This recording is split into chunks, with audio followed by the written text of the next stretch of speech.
Her rapid progress toward marriage is evidenced by the fact that she organized her trip prior to her engagement. Everyone was taken aback when news broke that the much-loved Daystar mother, Joni Lamb, had been fired. The unexpected twist occurred when revered Christian leader Joyce Meyer revealed shocking facts. What was it that Joyce said that turned her against Joni? After being faithful to Daystar for so long, why had Joni suddenly fallen into such poor health? If you want to know why Daystar fired Joni Lamb, you'll have to stick around. Some have speculated that Joni Lamb may have been the most famous face in Christian media for a long time. She was one of the co-founders of Daystar, a network that rose to prominence in the Christian television industry. But word got out there not long ago, and hushed discussions intensified behind closed doors. Daystar and the Lamb family's lives no longer resembled the idyllic scene of tranquility and trust that had previously been painted. There was trouble brewing as soon as Joni's actions as minister were called into question. Those in the know began to express her desire for greater control more and more.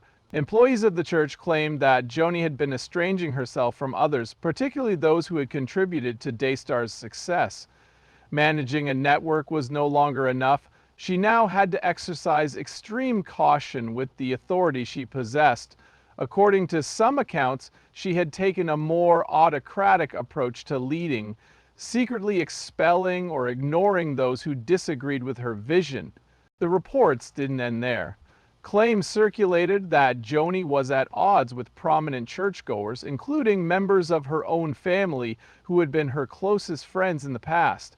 There was also discussion of the strain that Joni's demanding leadership style was starting to take on her family, specifically her strained relationships with her children. Despite the fact that many had grown to respect Joni behind closed doors, the public saw her as cold and uncaring. They claimed that she was someone whose ambition was starting to eclipse Daystar's mission. Word of power struggles quickly spread, and suddenly everything seemed to be falling apart. Things took a turn for the worse when revered Christian leader Joyce Meyer joined the discussion. Despite being good friends in the church community for some time, Joni and Joyce appeared to have grown apart. According to those in the know, Joni ignored Joyce Meyer's growing chorus of complaints about her leadership. The people who were following Meyer started to question whether there was anything else going on. Did anyone else notice what Joyce did? Were these just two individuals having a quarrel, or were there deeper, more concerning issues at play? The discrepancy between public perception and internal experience became more apparent as the story circulated. In front of the public, Joni persisted in portraying herself as the resolute, goal-oriented leader who was driven by her faith. Allegedly, though, she had allowed her leadership to become more concerned with control than faith. Daystar became too closely associated with her private life and ambitions in the eyes of some who suspected she may have exploited it to further her own reputation. Speculation about what went on behind the scenes at Daystar grew as word got out. Is the public's perception based on carefully selected elements, or is it merely a well-constructed facade? The allegations that Joni had alienated her family and co-workers were among the most distressing aspects of the reports. Many speculated that her children, particularly her son Jonathan Lamb, who played a significant role in the management of Daystar, were growing increasingly frustrated with her business decisions. The young Lamb allegedly felt overwhelmed and excluded, and some family members even speculated that Joni and Jonathan might split up. The more Jonathan withdrew from the public eye, the more the rumors spread that he felt powerless in the family business. The fate of the Lamb family's influence over Daystar began to be debated as a result. Was the discord in Joni's family a result of her own ambitions? At last, everything clicked into place when Joyce Meyer spilled the beans about what was happening. It seemed like the reports were based on actual events, rather than speculation. The conflict between the Lamb family and Daystar was exacerbated by Joyce Meyer's remarks. The universal inquiry was this: What was going to happen after this? Had the walls finally crumbled around Joni, or would she continue running Daystar? The gaps in the Lamb family's bond appeared to be widening daily. Would they ever be able to bridge them? The rumors surrounding Joni Lamb were far from over, and she finally spoke out. The truth about what was happening behind the scenes was only now beginning to emerge. At long last, Joyce Meyer broke the terrible news to everyone. Among Christians, Joyce Meyer was always considered a rock. She had an unfaltering faith and was famous for her direct approach to teaching. Her long-term, mutually supportive relationship with Joni Lamb was an inspiration. Their organizations and commitment to sharing God's Word made them significant figures in the faith community. Something had to have changed because when Joyce Meyer did speak out, it was obvious. After months, if not years, of animosity, the two women finally broke up. Everyone could feel that something was shifting in their relationship, as if a once warm bond was gradually fading away, but no one knew why.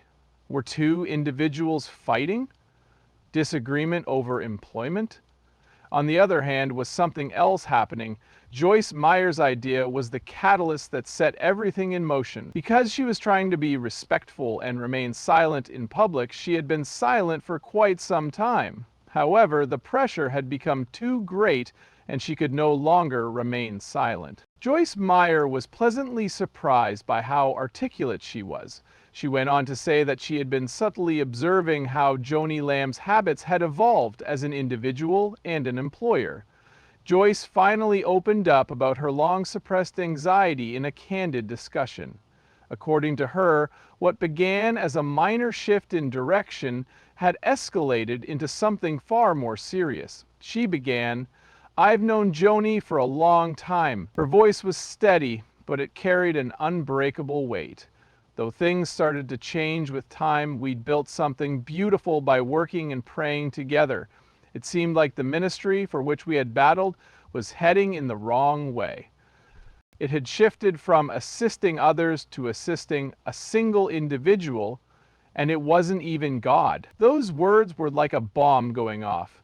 Joyce Meyer, a well-known and respected Christian leader, said that Daystar co-founder Joni Lamb was using the organization to make money for herself. It wasn't just a small change in direction, it was a complete rejection of the ideals that had brought them together in the first place.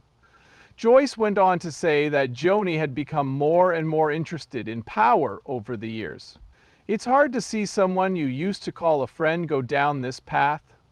Her eyes were sad, as if the reality of the situation was gradually sinking in. It hurts even more when you find out that they are no longer doing God's work, but their own work with God as a mask.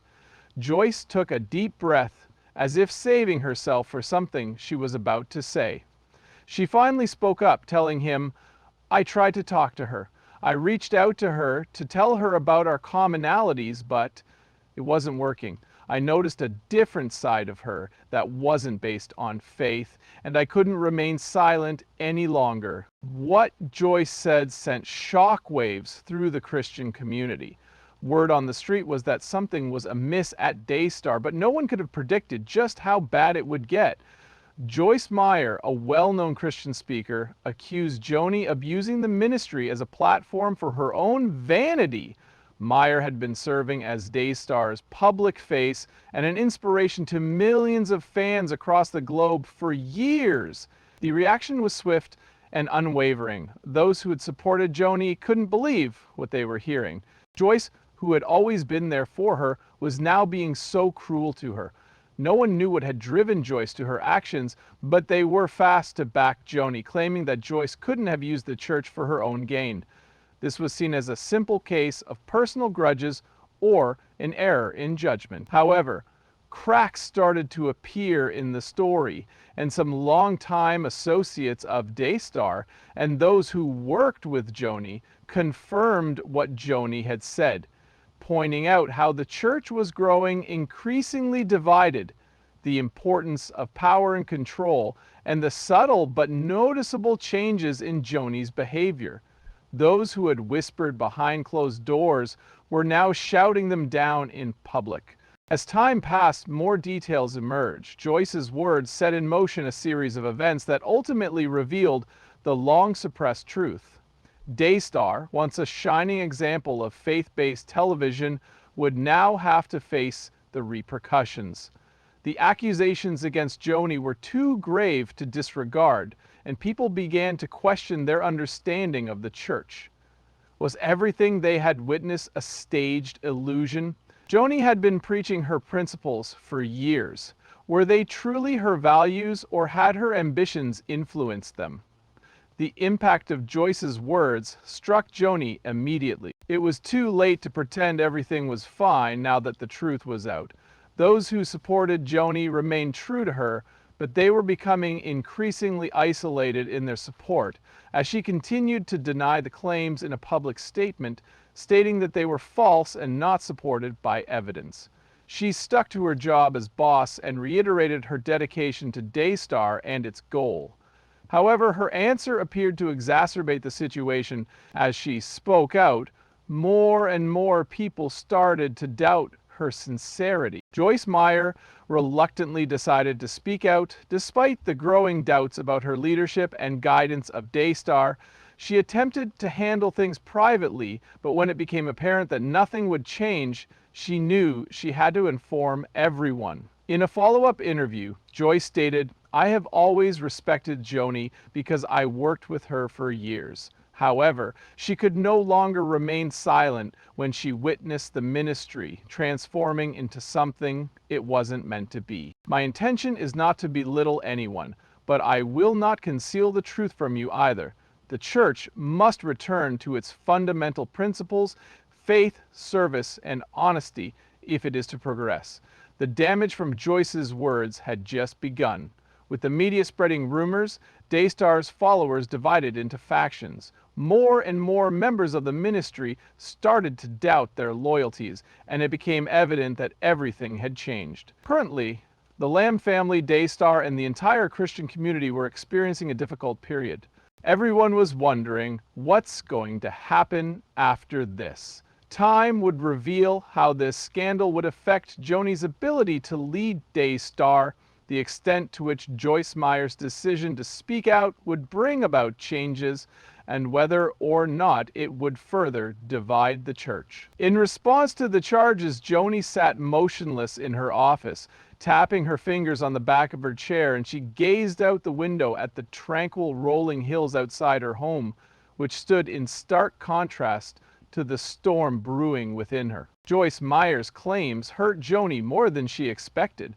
Years of trust and working together came to an end, with a few mean words from someone she used to think of as a close friend and supporter.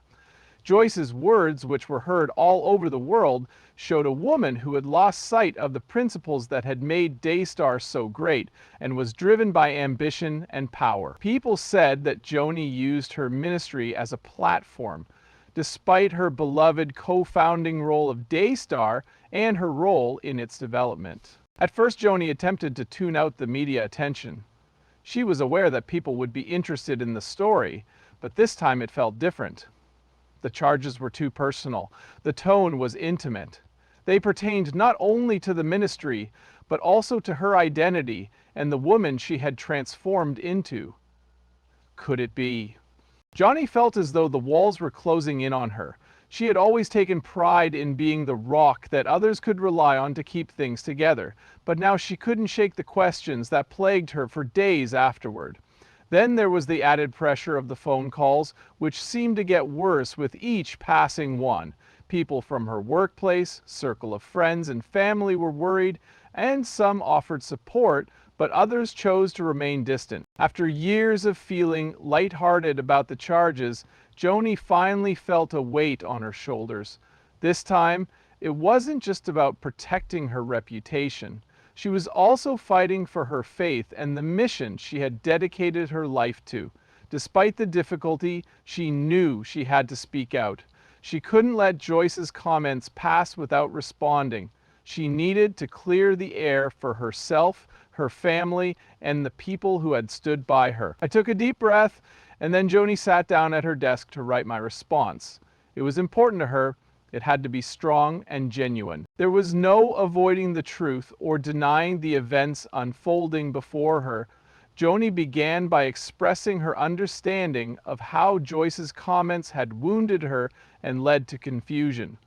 "I know there are a lot of questions right now, and I want to answer them all," she wrote. "I have spent more than 30 years of my life building a ministry that would change the world for Christ and spread the gospel." She confessed that she had always intended Daystar to be a place to share God's word, but that she had become distracted from the things that made this mission great, such as leaving a legacy, remaining in control, and proving her abilities. The following statement from Joni followed. "I'm not perfect. I've done bad things, but I've always tried to serve God with all my heart."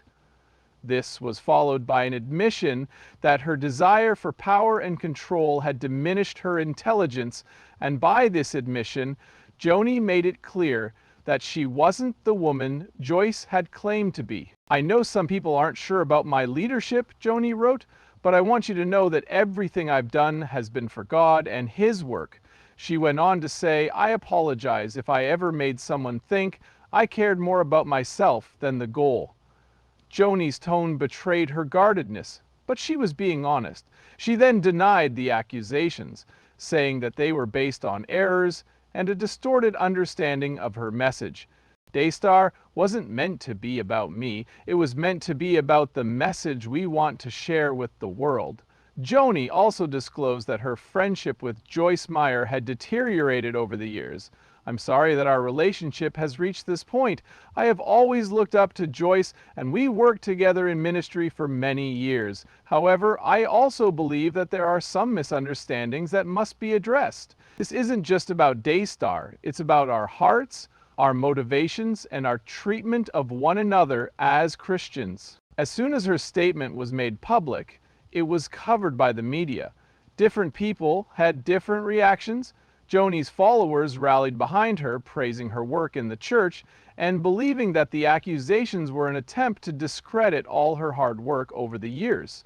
On the other hand, some were less understanding. Instead of accepting full responsibility, Joni attempted to shift the blame onto others, which was perceived as contradictory by those who disagreed with her. In spite of the fact that it had caused pain, Joni continued to state in interviews and public events how committed she was to God and her mission. She asserted that Daystar's main goal had never changed and said, "We are still doing God's work. This is just a time to learn and grow. We are going to rebuild and move on." Other people had different opinions, and the problem seemed to be getting worse. Joni refused to give up. While God's plan for Daystar remained unchanged, the question that lingered for all was, what would happen next? Regardless of her resolve, the question lingered. Would Joni Lamb remain head of Daystar or step down and allow someone else to take over? The ministry was facing a difficult situation, and the future didn't appear promising. What about Joni herself? Could she repair the harm that this news had done to her character, or would it be too much for her to bear? In the end, Joni's response was a stew of vulnerability, rage, and determination. Despite her guilt, she was certain that her heart had always been good. The world may acknowledge this, but it remained a mystery. Nevertheless, this was far from the conclusion of Joni Lamb's story. It was merely a juncture in her continuous voyage of faith, forgiveness, and the pursuit of genuine leadership in God's service. The true question was whether she could mend her ministry or if the damage was too great to fix.